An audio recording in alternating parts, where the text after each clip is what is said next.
gathering experiences from people around the globe to create and share knowledge. This is Pioneer Knowledge Services. Hello, I'm Edwin K. Morris. I serve as the president and founder of Pioneer Knowledge Services. Welcome to Knowledge Management Television. This is an educational service provided by Pioneer Knowledge Services and the podcast series Because You Need to Know.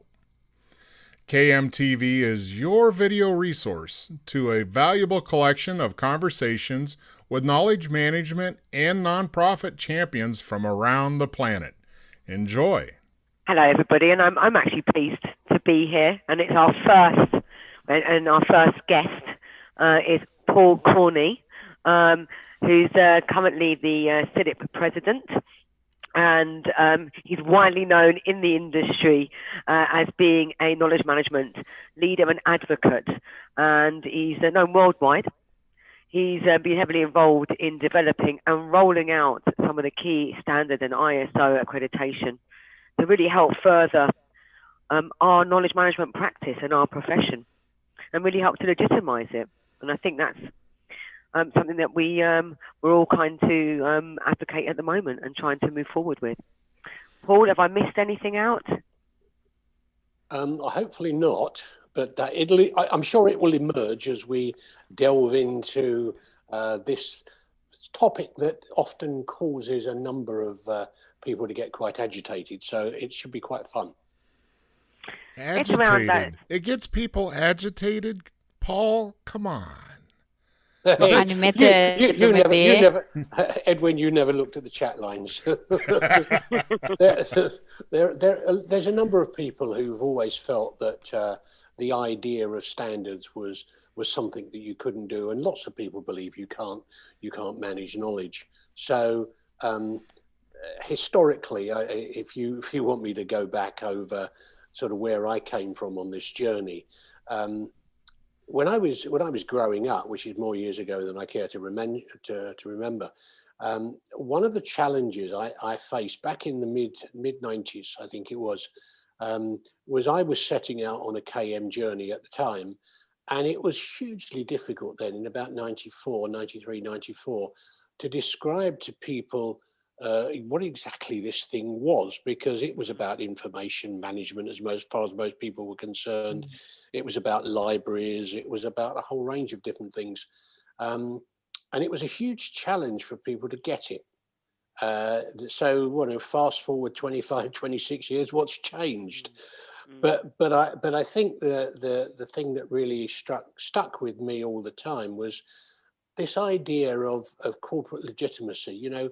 It within an organization, if you look at an organogram, there are certain functions, and I had the pleasure of working lots of different industries as advisor, and so but there were certain functions that were always there, like personnel became HR, which became talent management, and it had a body of people, and it had an association, and it had accreditation that were widely accepted. So it was generic. You could almost go anywhere. And knowledge management sort of never had anything like that. So, Monica, do you think it's because it's too wide? Do you think it's because our practice is so wide and touches on all of the things you just mentioned, which is HR? We do. Of course, it does. We do help with training. We do the IT side of things. Is it because it's so broad that it's been quite difficult to actually pin it into one area or find that home for it? Do you think that's what the difficulty has been? Well, I think human beings. What's the first thing we do? I often give people, when I'm running a masterclass or running an event, I ask them to sort of give their elevator pitch of what they think knowledge management is. If you were sitting down, I always say you were sitting down to dinner with your prospective mother-in-law or father-in-law, and they say, "What do you do?" And you're in knowledge management. What would you tell them? Which is a huge challenge. Now, in the past, if you go back to all those other horizontal disciplines, let's call it a horizontal discipline. If you look at the other horizontal disciplines in any organization, again, you've got personnel, right? So you've got CIPD, you've got marketing, you've got the Chartered Marketing Institute. Across the spectrum, you've got different disciplines. They're all horizontal disciplines, but they have a home and they have a body and they have some kind of accreditation which they can aspire towards. So if they leave an organization, they can go and work somewhere else. And they can go and work in marketing, or they can go and work in communications, internal or external. So as human beings, we love labels. And part of the problem is, what label do you put on this? Well, don't you think the organizational structures in your comparison, right, to HR or the CFO or budgets or any of those other horizontal layers to the cake of an organization, I hear what you're saying, that the adoption has been slow in an organized way. We've never really, knowledge management hasn't really represented itself real well to the rest of the world. The ISO gives us a flag on the play to say, here we are, this is what we're going to center ourselves on. Does the rest of that follow? If we're going to follow suit like HR, think of how many undergraduate courses there are in HR. Or, yeah, right? I mean, we're just not represented anywhere in the formal academics. Well, no, let me tell you, the other thing, I've had back in 10 years ago, I was teaching on an MSc in knowledge and information management, and it was dying and it died, and I ended up sitting on the board that actually killed it, which was a long story, and it was quite bizarre. But at the time, it was partly because there was no career path. They weren't going anywhere. So you churned out a graduate with this, and it was a bit like, and I'm going to get shot for this, it was a bit like an MSc in media studies, Yeah. Right. I actually do have one of the masters. There you go. Thank you very much. Yeah. But is this what made you think about the first step being actually we need to get that accreditation, and we need to get not just recognised academically but also legitimised corporately? Yeah, it was fascinating. I've had, for the majority of my life, I've worked internationally. And for the first 20 years, while I was an investment banker, my patch was Europe, Africa, and the Middle East, predominantly Middle East. So I saw at close hand from about 78 to 98, I saw at close hand how the Middle East in particular picked up standards of sorts and services and accreditation.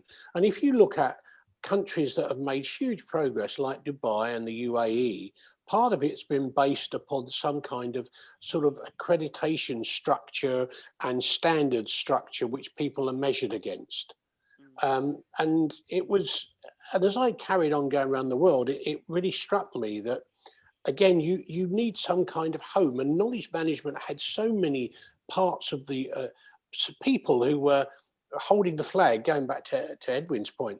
People were sort of trumpeting their own ways of doing things and their own systems and their own processes, and if I see another quadrangle, 4-segment representation, I'll go mad. It's not about that for me. It's about, it may be called a different thing in different parts of the organization, but I gave a speech back in, I think, 5 years ago at believe it or not, a CILIP's annual conference in Brighton.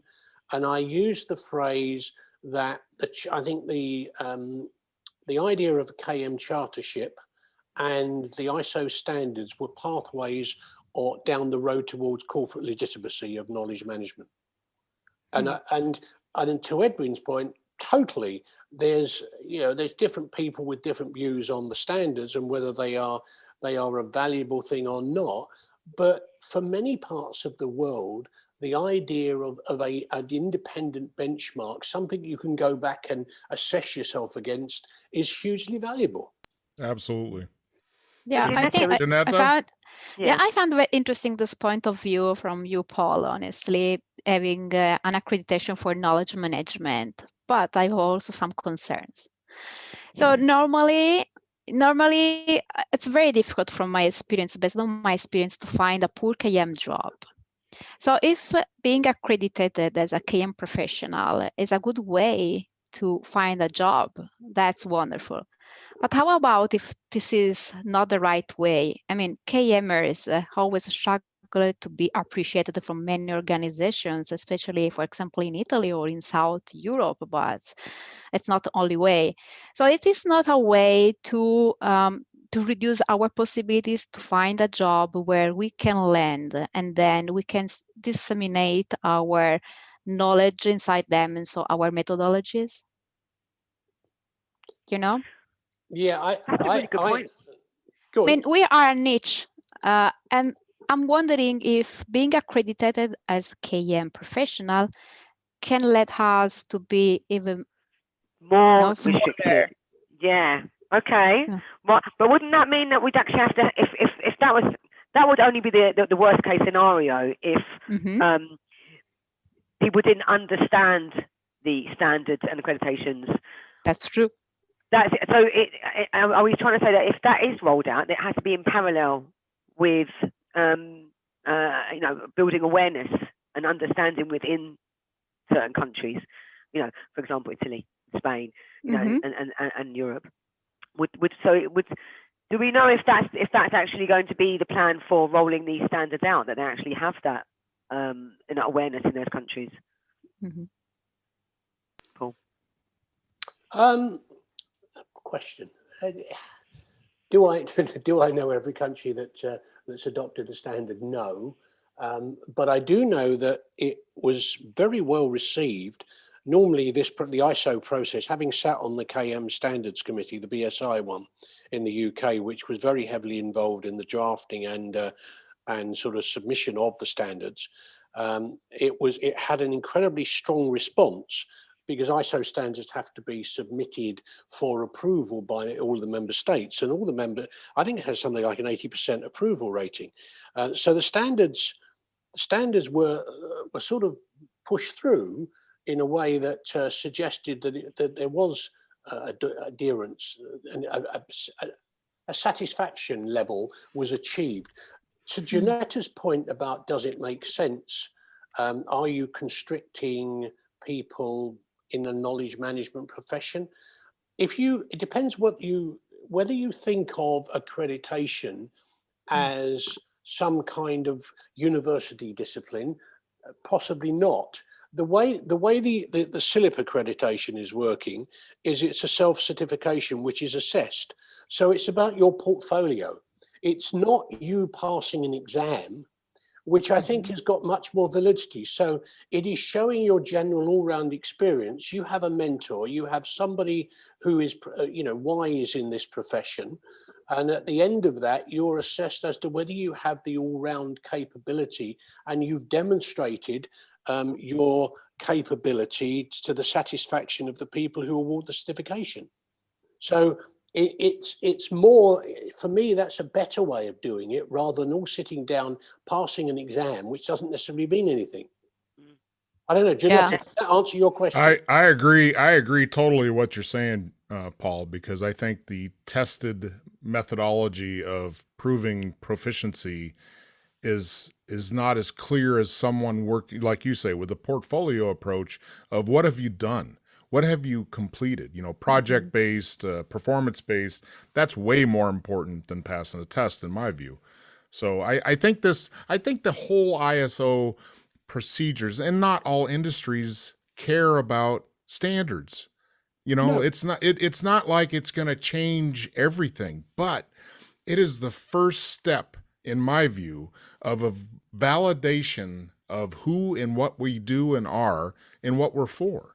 That did not exist before. And the cool thing is with ISO is that knowledge management is also implanted in the HR ISO. So now we're starting to feel out where we show up in these organizational structures. Well, it actually, Edwin, to your point, it actually is part of the umbrella group. It sits above it is actually HR. So the KM standard sits within that. I think it's ISO Working Party 260, something like that. But let me just tell you a little bit of story when I realised the value of this. I had the great pleasure of working on an assignment for 3.5 years with the largest company in Iran. And it was after the new president was elected in 2013, August 2013. And one of the drivers for that, believe it or not, this company has something like 35 operating units, 30,000 people, you know, massive conglomerate. And one of its big divisions was locomotion. So it produced the most amazing engines, which in the end, Siemens were licensing some of their technology before we had the episode of the sanctions again. But at the time, I think it was the Irish standard. Irish is the standard for locomotive manufacturers, which none of us would necessarily have anything about. But I think Article 40 of that said you had to produce evidence of effective knowledge management.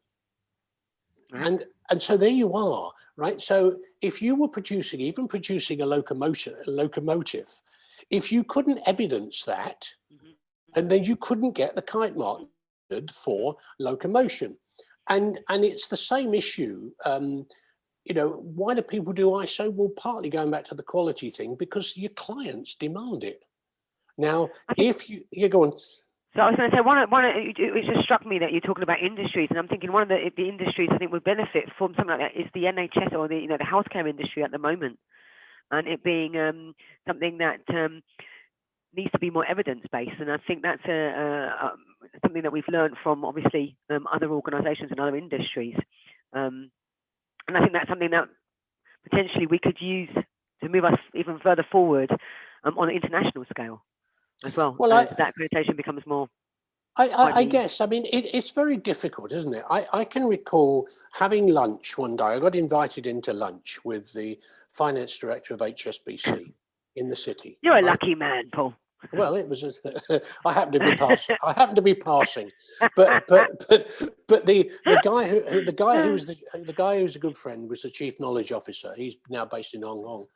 And he said, look, come in and meet the chap. And we sat down, we were having lunch. And I always remember the conversation. It was fascinating. He was, you know, if there was no kind of evidence, it was evidence-based. And it's that challenge about evidence-based. And I could tell every story under the sun about stuff that I'd done, about the difference it made. Here's a great example. But you need that combination of some form of substantiation, which a standard and/or an accreditation gives you, which I think is quite important. If I could have said to him at the time, okay, well, here is something that's independent, and here's a sort of roadmap, and the way that we do this maps directly back, then it would have been more persuasive to him than me talking about, you know, the fact that somebody being able to learn a lesson meant that we did something better, or that Airbus built the A350 aeroplane as a result of a giant peer assist they did on the 380. So the A350 entered service as the most efficient airline in history because of the peer assist and all the work the knowledge management team facilitated as a result of learning from the A380. I mean, these use cases are fabulous to have, isn't it? I mean, where can we find somewhere where these use cases, you know, exist? I mean, where's a natural home for someone like myself to go and find out where? Yeah, so, Monica, this is going to be a shameless plug, but if you read the two books, if you read Navigating the Minefield, right, which was the first book I co-authored with Patricia, the Airbus story is in there, as is the US Army, as is lots of others, and I'm sure you've read the KM Cookbook, and I have, and that maps directly to the ISO standard. And the reason the three of us, Chris Collison being the other one, the reason we wrote it like we did was to make sure that people were able to bring to life something that is a very dry subject. I mean, it's great for insomniacs. So you know, it's not. So you need something that's a little bit more light-hearted. But actually, our view was we can map the ISO standard to many of the world's exemplar organizations and map their KM activity to that. Mm-hmm. And then we created the KM Canvas as a way of discussing and looking at how somebody's KM program works. So I've got to ask, Paul, seeing as you've got such a global footprint and experience, is there a certain region and or culture that adopts KM better? No. That's a good answer. I think KM is so special, and it changes from a culture to another, from an organization to another organization. So it's a pretty difficult, no? I couldn't agree more, Janetta. Here's a story, right? I was chairing a conference in Hong Kong 5-6 years ago, and it was really interesting. At the time, we were trying to get people to engage with the sort of the audience. And I discovered that the only way that you could get people, there's very much a thing in Asia about deference to your elders and not wanting to be speaking in public and to be, to be only speak when asked. And I found when you gave people permission to do something in the form of a game, it changed the way people behaved. So I, at the end of any event, I would ask someone a question. I'd sort of plant them in the audience, go and then say, look, I'd walk around with the microphone, ask them a question and say, look, what do you think about that? And they'd come out and they'd so-and-so. I'd say, okay, choose somebody else. So the point was it was from within them, they would then go and hand the microphone to somebody. Mm-hmm. And that became much more of a collaborative thing, but it was playing to the culture. So that's to your point, Janetta. It very much depends on the culture. I'll give you another Iranian story, right? At the time, they came up with a code of ethics, the organization I was working with. Translating from Farsi back to English was not good. We were about to run a series of after-action reviews on some massive projects that they'd been doing. And one of the articles in the code of ethics was, subordinates must be given the right to recompense the company in the event of any mistakes. Wow. Oh, yeah, that's tough. Right. Yeah, that's heavy stuff. This is stopping people from speaking out, from sharing knowledge. This is actually goes against the whole of our principles, right?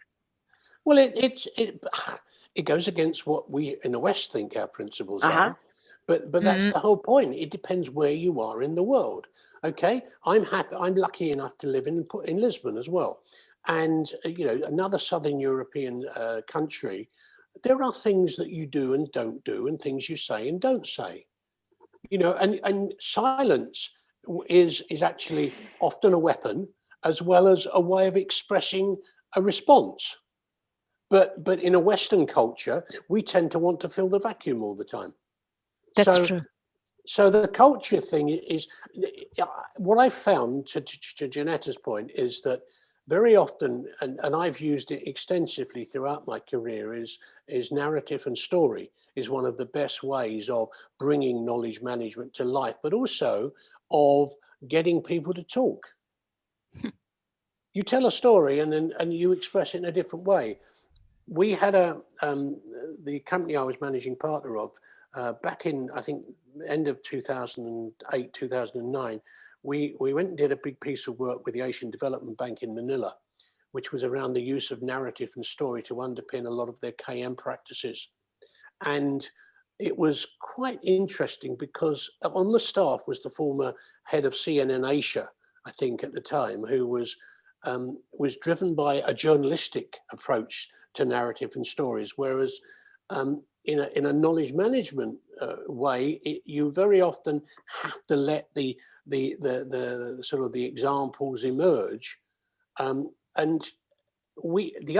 give you another example, right? From the Caribbean. I did a piece of work, leading a piece of work for the Central Bank of the Caribbean, the Caribbean Development Bank, which is like the World Bank for the Caribbean. And one of the really interesting examples was around the whole idea of evaluation. And the way that most development institutions, Janetta, you all know this, most development institutions focus on figures and numbers, don't they? So when you do any evaluation, you say, I've done this project. And I always remember this school project. I won't say the country because it would embarrass them, but there was a project, a schools project, and it got all the ticks. It was done on time. It was gleaming new. They didn't overspend, you know, blah, blah, blah. And when you ask the basic question, well, how many people go there? Well, actually, it was still gleaming new because very few people go there because they couldn't afford to go there because they couldn't afford, there was no bus service. And so the evaluation was perfect, right? The project was perfect, but it missed the whole point, which was about the story. Had they have told the story of the school through the lives of people who were or weren't going there, they'd have got a different perspective. So I've always believed you have to manage both principles, and in a way, going back to what I was saying about the cookbook, that was how the whole narrative around that was to bring a dry subject to life. Sorry, I've spent more than 15 minutes, but I hope that helps. It's super interesting, to be honest. Yes, absolutely. Well, in order to put a end on this whole program, I think we ought to just go round the hosts here, and if you've got a burning question, let's ask it. Monica and then Janetta. My question will be about the KM Charter, because I think we've spoken about quite a lot of evaluations and standards and accreditation, and we spoke about the Charter, we touched on it. And kind of having seen what you've just been speaking about, is the KM Charter something that's going to evolve? Because you mentioned that it isn't just going to be passing a test. It's going to be a portfolio of things. Is it going to be something that actually changes as our industry changes and adapts with it? Well, actually, Paul, if you could just describe what the KM Charter is to begin with, and then answer the question, please. The KM Chartership is you are asked to present a portfolio of your work, a series of reflection journals, and then they will be evaluated by a body, right, who already do that within CILIP, and you're then designated as whether you have qualified for chartership or not. So. And I think the answer to that, because it's not saying you have to evidence, there are things you have to evidence that you've done, and you have to, and it might be something like, so for example, Monica, you might have helped to transform an organization and set up communities which have resulted in dramatic improvements in the way an organization works. That would be slightly different, say, maybe from Janetta, who did an incredible thing, bringing lessons back into an organization that helped the next project to move forward. Those things will evolve naturally because of the state of what we're doing. And the second thing is, of course, then there's fellowship. I mean, there's a number of prominent names in the industry who are actually working through their fellowship at the moment. And you will continue to be assessed as you move forward, so you can be reassessed to keep your practice current. I think, just to pick that up, what I've taken most comfort from, if you look at, you mentioned health earlier on, look at the work that was done by Sue Lacey-Bryant and the people in Health Education England. Their knowledge and library services now use something called the Professional Knowledge Skills Base, PKSB, as their backdrop for the way that their knowledge and library professionals move forward. And so that is one of their foundations, and people are working towards chartership within the organization. It's part of their step on moving forward. Brilliant. I mean, and this goes to your point of people actually, and Janetta's point right at the beginning of our chat, which looked at, is this accreditation going to stop people from, becoming more niche, or is it going to be more open? And I think, having an example like the, work that Sue's doing, is obviously something that's become more progressive and does open more doors. I've been lucky. I mean, in my role of president, one of the things I've set up is I call it In Conversation With. So every Thursday, I reach out to somebody who can be anywhere, somebody in St Andrews, Copenhagen, anywhere, all right, who's a member, and I have a half-an-hour conversation with them. And I give them the same sort of questions. I ask them about surprises, what's a day in the life look like? And I've heard the most amazing stories. Last week, I spoke to a lady who is leading the charge here on looking at the impact of long COVID. And her research, and I've just put her in touch with a psychologist and psychiatrist who's actually coming out the other side, who's a performance psychologist, who's actually helped athletes and others get over the effects of long COVID. And they're trying to build those back into their learning models for treating the impact of it. So that's where knowledge management, for me, has a massive opportunity. Absolutely. Yeah. Absolutely. Yeah. The point is, Janetta, go ahead with your question. Thank you. I think, Paul, you just answered my burning question, but if you had only 60 seconds of your time to describe or to answer to this question, I am a KM professional, for example, and I ask you, I have just a few pounds to spend on accreditation, and I'm comparing being accredited with a chartering or with Prince2, for example. So why should I choose your program, your CILIP program, your CILIP accreditation, and not Prince2? Because Prince2 works perfectly okay if you are in a project, right? If you're managing a project. Chartership is a much broader spectrum for me. It's not, you know, it's one is horizontal, one is vertical, right? If you like. Right. So Prince to me is a vertical response to and it's perfectly valid and it's great if you're in project management. But knowledge managers, the great thing for me has always been about knowledge managers, or whatever you're called, you know, the questions that people ask haven't changed since the mid-90s. They're the same questions.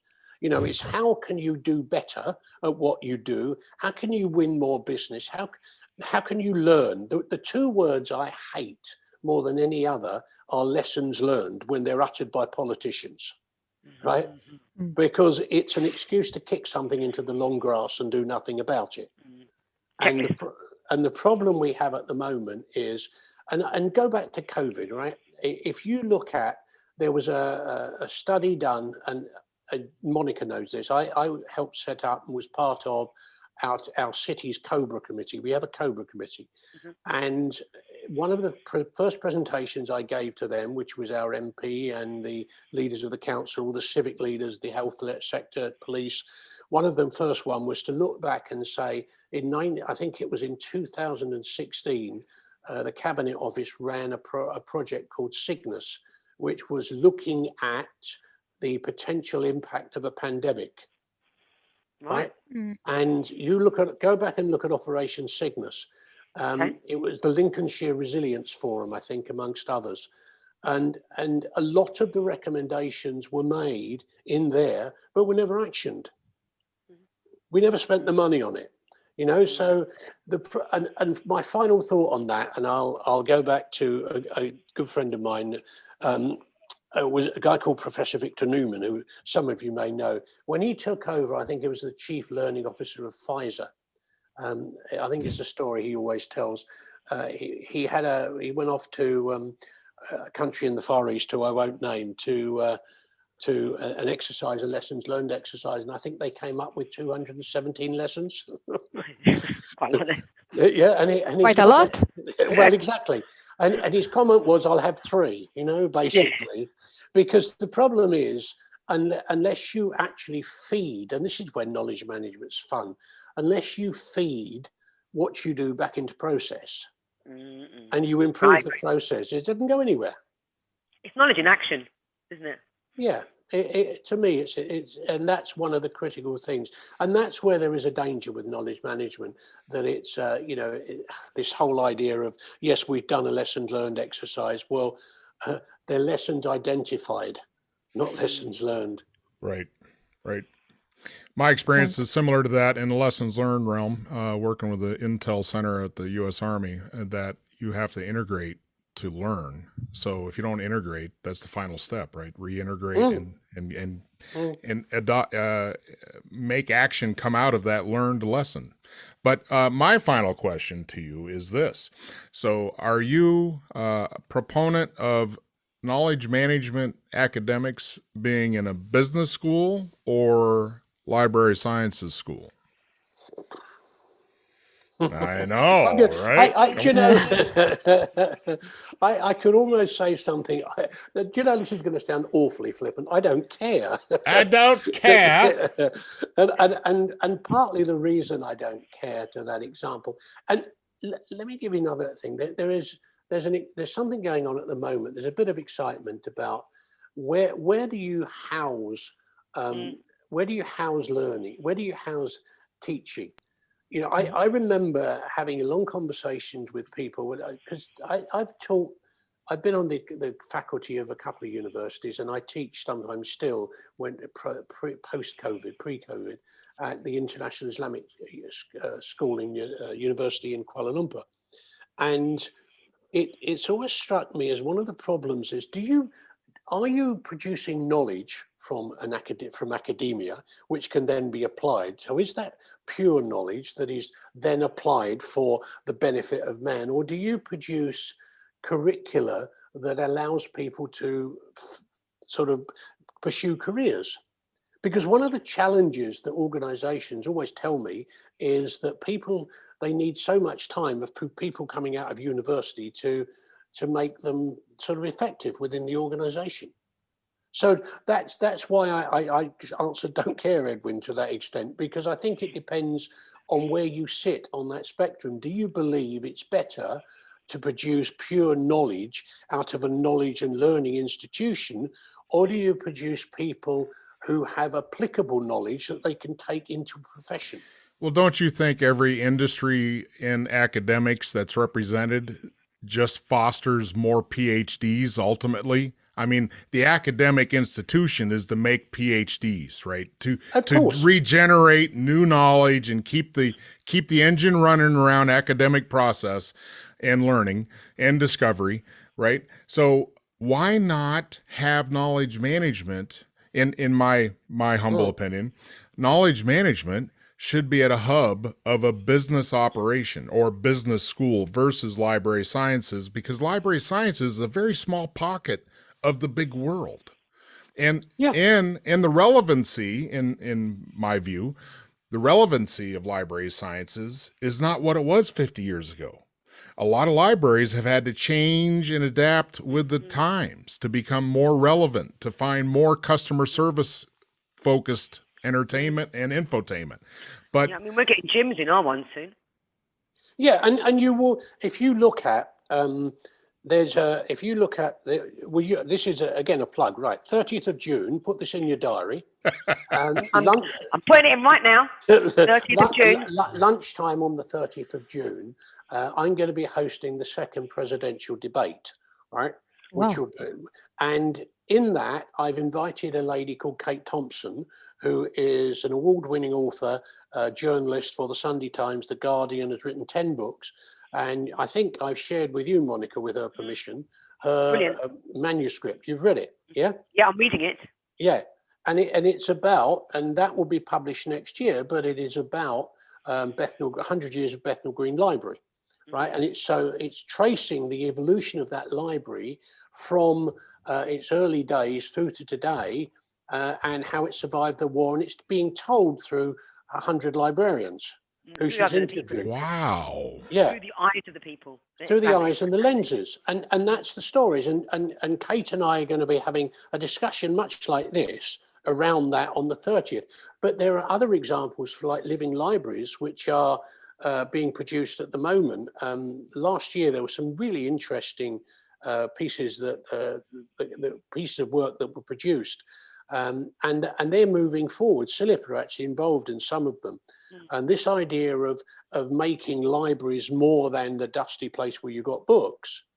You know, one of the wonderful stories that came out of one of my in conversations was a young lady who's a library supervisor in the Isle of Wight. And I don't think she'd actually been to a new library. She was sort of taking over there.